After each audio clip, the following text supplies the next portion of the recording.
Hello, hello. This is Yellowtail Gaming, aka Nick K, aka that skunk who got transformed by a wizard into a human being.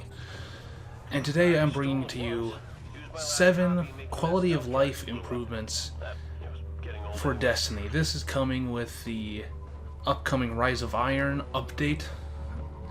So I doubt that they'll be able to input these or even see this video in any sort of reasonable time, but that's fine. It's here for those that want to see it. I haven't had much luck reaching Rasputin. To start with, I'd like to see a stabilization of the character screen. He will protect his domain. What I mean by that is, More interdimensional. you go in, you finish up a Crucible match, you get a sweet new shader, you're like, oh man, what am I going to look like with this? And you put it on your character, and you vanish from existence. Oh, that does look bad. It's something that doesn't change a lot of how you play the game. It's entirely aesthetic, too. The only way it really affects anything is if you're trying on a new helmet and your character disappears. And you're like, well, I'm just going to keep this helmet on until I can actually see my character, and then you jump into a match on accident. You know, maybe you're waiting in queue or something. So I'd just like to see this screen, the system, stabilized and sped up a little bit. Nothing crazy.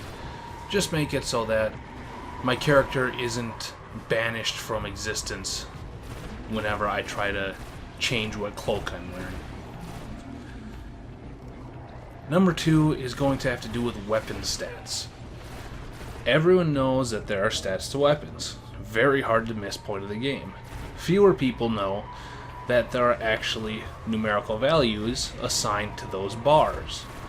Specifically, values out of 100.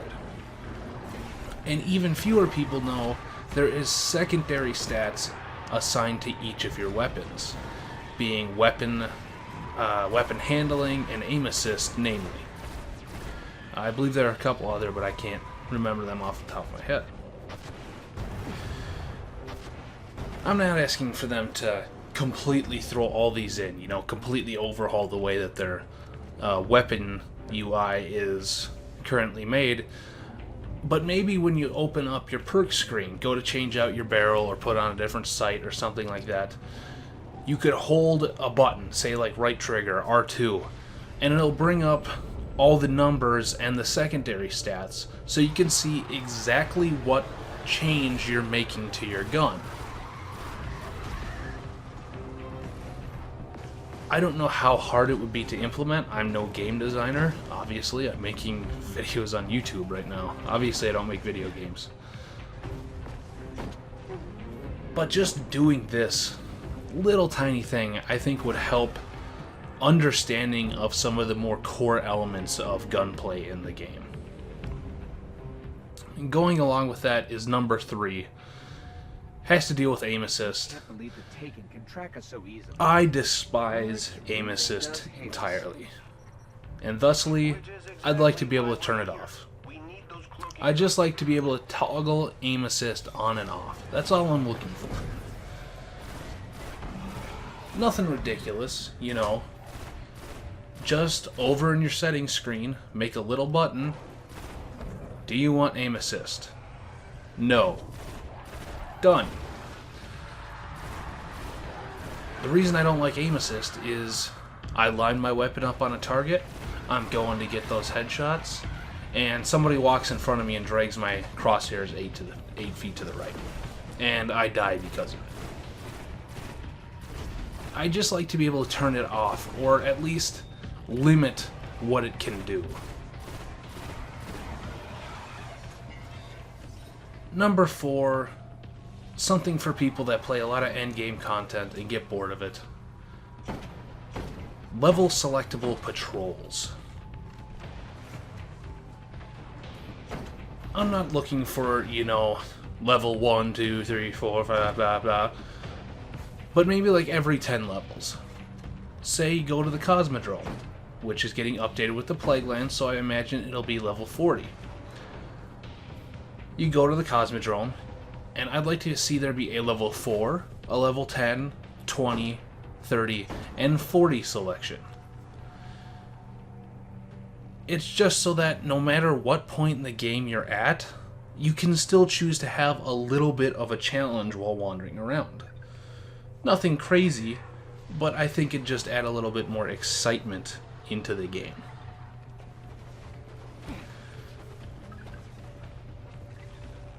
This next one has to do mostly with me being a loser, but I'm sure a lot of other people have seen and had this problem before. Say you want to do the raid. You gotta have 6 people. You don't have 6 friends online, so what do? You LFG. This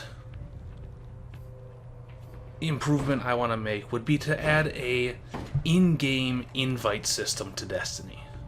Currently, especially on the PlayStation, it is very roundabout and annoying to get somebody into your game if you're not a friend with them.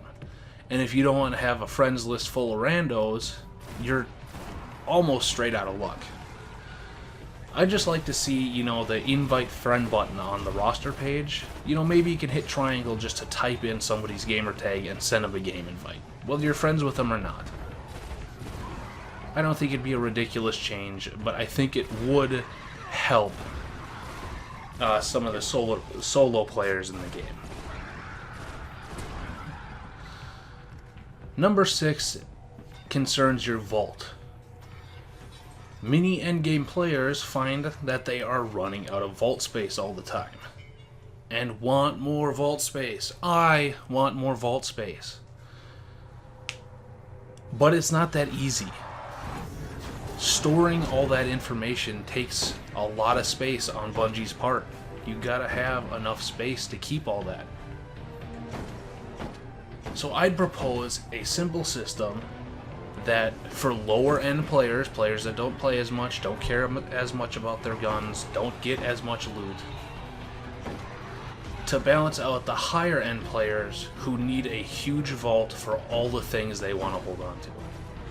And that is simply to be able to purchase your vault space. Say you can pick up one block, one item worth of vault space for 50 legendary marks. If you're at the end game level and you don't have anything to spend your marks on, it'd be no problem for you to buy those spaces. However, if you're still up and coming through the game, you don't need the huge vaults that other people are looking at. So you could probably do with not picking up one of those improvements. And it'd be a way to balance out These crypto systems follow no logic I understand. how far into the game you are and how much server space Bungie is going to need. And of course, number 7, the final one, the one everyone's been clamoring for since the start of Destiny. I want to see my Grimoire cards inside the game. Will that ever happen? Probably not. But everyone knows doing that is what would probably fix a lot of people's problems with Destiny's story. Well, that's it from me. If you have any comments about any of the things I said, have any questions you need cleared up, or want to add anything, please drop a comment down below. Of course, like and subscribe. Gotta say that, gotta throw that in there. And thank you. And until next time, goodbye.